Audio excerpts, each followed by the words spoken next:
এখন আমি ডিম ভুনা করব, সেই জন্য আমি ডিমটা সিদ্ধ হতে দিয়ে দিয়েছি। ডিম ভুনা করার জন্য এখন প্রথমে কড়াইতে ঢেলে নিচ্ছি তেল। তেলে এখন দিয়ে দিয়েছি স্বাদ মতো লবণ। এবার দিয়ে দিব সামান্য পরিমাণ হলুদ। এখন তেলে হলুদ আর লবণটাকে ভালোভাবে মিক্স করে দিচ্ছি। এবার সিদ্ধ করে রাখা ডিমগুলো দিয়ে দিব।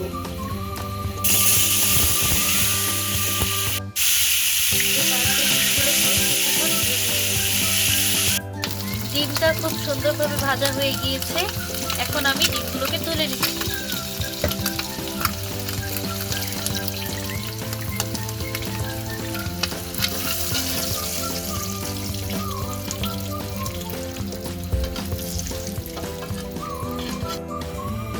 এখন আমি দিয়ে দিচ্ছি তেল। এবার দিয়ে দিব পেঁয়াজ কুচি।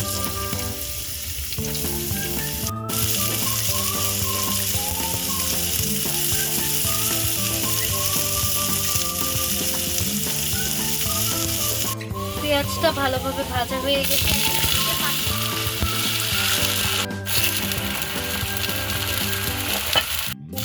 এখন এতে খুব সামান্য পরিমাণ আদা রসুন বাটা দিয়ে দিচ্ছি। এখন দিয়ে দিচ্ছি হলুদ গুঁড়ো, তারপর দিয়ে দিচ্ছি মরিচ গুঁড়ো, এখন দিয়ে দিচ্ছি স্বাদ মতো লবণ। মশলাগুলোকে একসাথে মিক্স করে দিব, ভালোভাবে কষিয়ে দিব। এখন আমি দিয়ে দিচ্ছি টমেটো।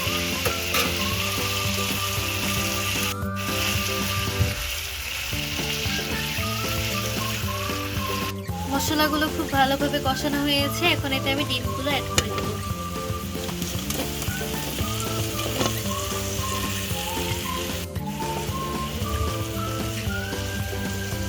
দেখতেই পাচ্ছেন কি সুন্দর কালার চলে এসেছে।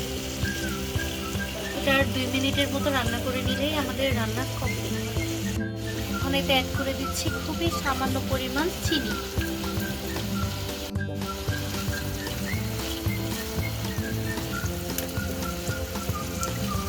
ব্যাস, আমাদের রান্না শেষ।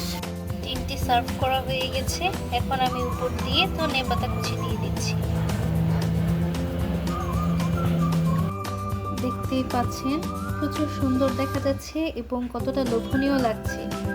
আমার আজকের ডিম ভুনার এই রেসিপিটি যদি আপনাদের ভালো লেগে থাকে তাহলে অবশ্যই আমার ভিডিওটিতে লাইক, আমার পেজটিতে ফলো এবং ইউটিউব থেকে যারা দেখছেন তারা সাবস্ক্রাইব করে দিয়ে আমাকে সাপোর্ট করবেন। ধন্যবাদ সবাইকে।